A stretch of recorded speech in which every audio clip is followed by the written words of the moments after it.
Hello students and welcome to selection Bharat YouTube channel.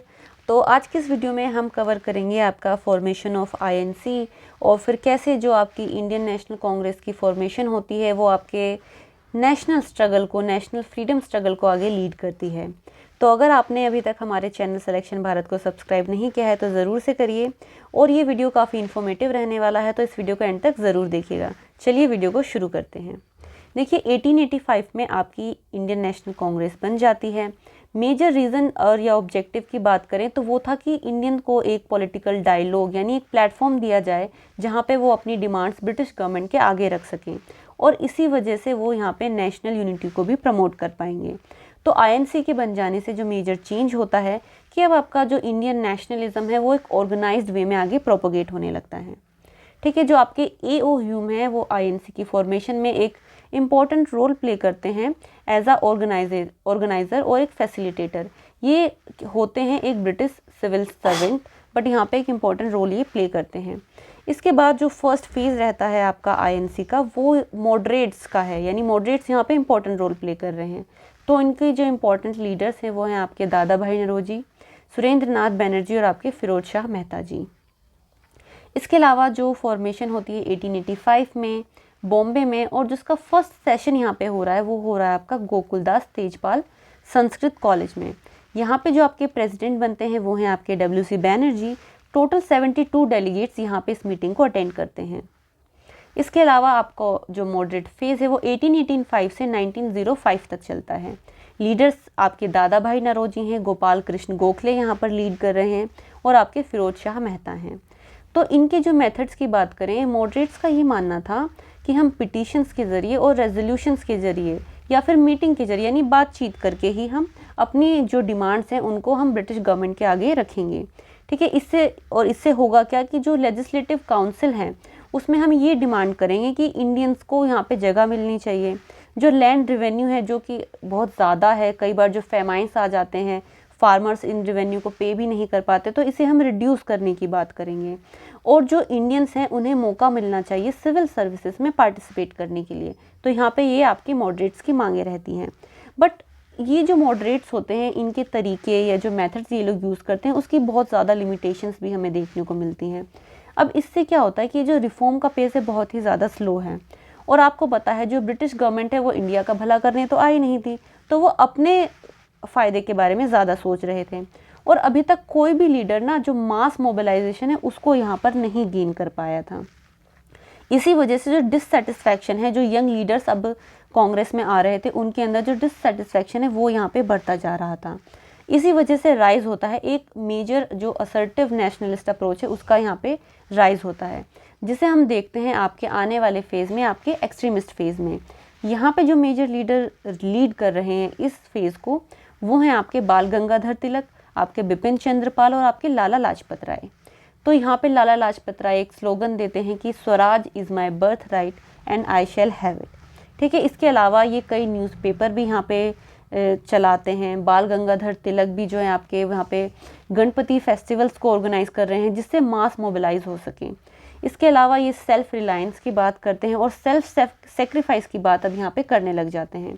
ये जो methods यहाँ पे यूज़ कर रहे हैं वो है बॉयकॉट करना, स्वदेशी को प्रमोट करना जैसे आपका खादी हो गया, नेशनल एजुकेशन को वर्नाकुलर लैंग्वेज में प्रमोट करना और पैसिव रेजिस्टेंस की यहाँ पे ये बात करते हैं। अब देखिए मेजर इवेंट जो होता है वो है यहाँ पर पार्टीशन ऑफ बंगाल, जो कि होता है लॉर्ड कर्जन के टाइम पर।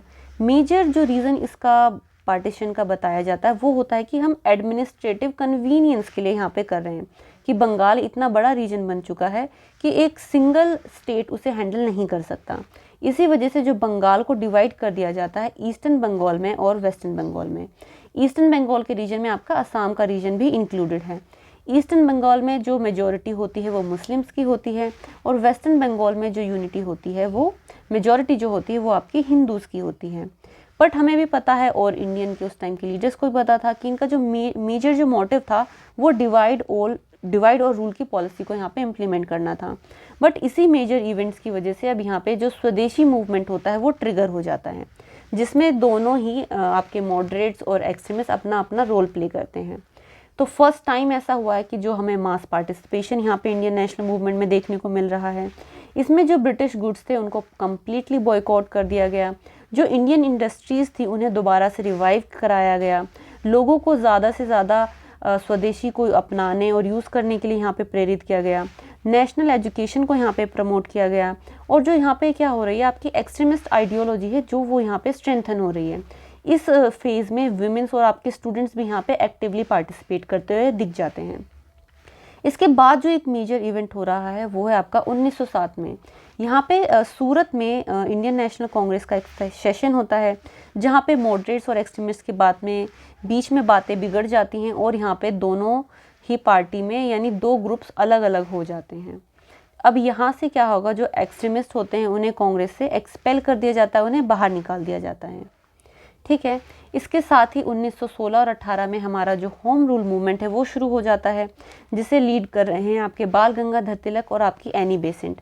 इसका जो मेजर ऑब्जेक्टिव था कि हमें सेल्फ गवर्नमेंट लेके आनी है, बट किसके under, within British empire.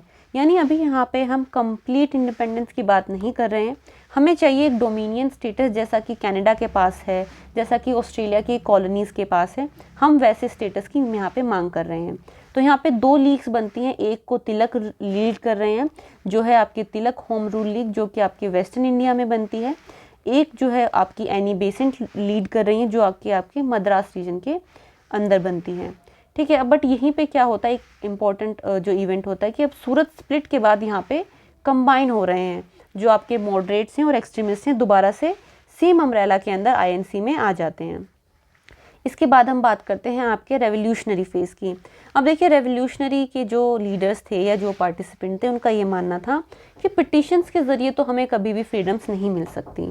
इनके मेथड होते हैं कि एक सीक्रेट सोसाइटी बनाते हैं, आर्म रेजिस्टेंस यहाँ पे ये लोग करते हैं कि अगर ब्रिटिश आर्मी या ब्रिटिश फोर्सेस जो हैं जो हम पे आर्म्स का यूज़ कर रही हैं तो हम भी उसी तरीके से उनको वापस जवाब देंगे। आपके यहाँ पे मेजर ग्रुप्स की बात करें तो एक आपकी अनुशीलन समिति यहाँ पे बनती है, गदर पार्टी आपकी बन रही है, इंग्लैंड में ये फॉर्म होती है, फिर बाद में इंडिया में इसका फॉर्मेशन होता है। तो आप हमें कमेंट सेक्शन में इनके लीडर्स का नाम कमेंट करके ज़रूर बताइए।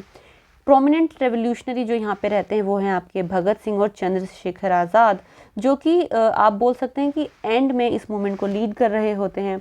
भगत सिंह का ये कहना है कि जो ब्रिटिश गवर्नमेंट है उसको बड़ा ऊंचा सुनाई देता है, तो ये जो आपकी सेंट्रल लेजिस्लेटिव असेंबली है उसमें ये बॉम्ब फेंकते हैं। हालांकि बाद में इन्हें अरेस्ट कर लिया जाता है और बाद में इन्हें फांसी भी सुना दी जाती है। ठीक है, तो ये था, हमने इसमें आपके मॉडरेट फेज़ को, एक्सट्रीमिस्ट फेज़ को और रेवोल्यूशनरी फेज़ को हमने इस वीडियो में कंप्लीट किया है। तो ऐसे ही और इन्फॉर्मेटिव वीडियोस के लिए आप हमारे चैनल को सब्सक्राइब कर सकते हैं और फ्री पीडीएफ्स के लिए आप हमारा टेलीग्राम चैनल भी ज्वाइन कर सकते हैं। Thank you for watching.